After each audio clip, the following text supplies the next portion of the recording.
रडत खडत का होईना भरपूर शाळा शिकलो आणि आयुष्यात सेटल झालो. पण काही मित्र मागे राहिले, काही पुढे गेले.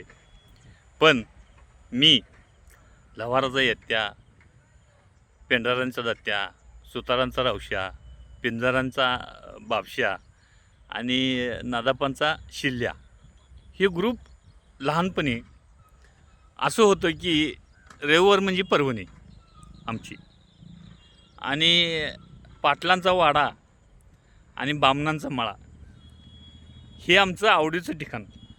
पाटलाच्या वाड्यात किती हुंदड्या घातलं तरी पाटील कधी चिडला नाही. आणि त्याच्या बांधावर इलाई चिंचाची झाड असायची. त्याच्यात बांधावरचं शेवरीचं झाड मोडायचं, त्याला वांका करायचं आणि इलाई चिंचा काढायच्या.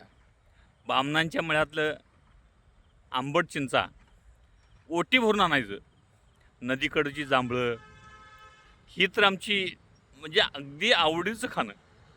दिवसभर झाडावर बसून जांभळं एवढी खायची की तोंड सगळं निळं व्हायचं. पण थकवा नाही आणि घरातलेही कधी चिडले नाहीत. रविवार म्हणजे घरी कुणी आमचं वाटच बघणार नाही. आणि त्यातही कंटाळून आलो तर कधी पिंजाराच्या बापशाच्या घरात जेवायचो, कधी दत्त्याच्या घरात झोपायचो.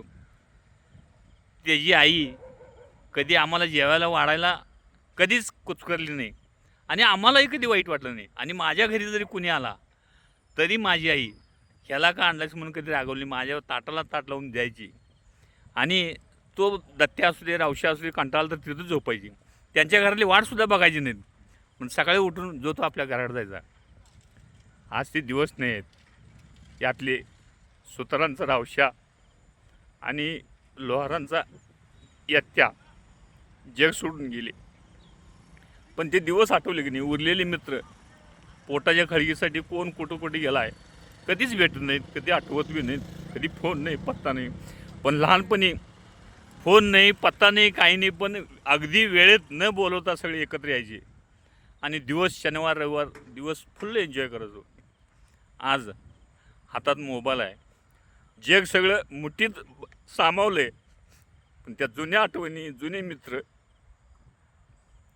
पुन्हा भेटतील की नाही खात्री नाही, कुठं आहेत हेही माहीत नाही आणि संपर्कही नाही. प्रत्येकाच्या जीवनात असं असेल. 70-72च्या काळातली जी पिढी आहे ते 100% अशी भोगलेले असणार. ज्यांनी भोगलेत कृपया कमेंटमध्ये सांगा.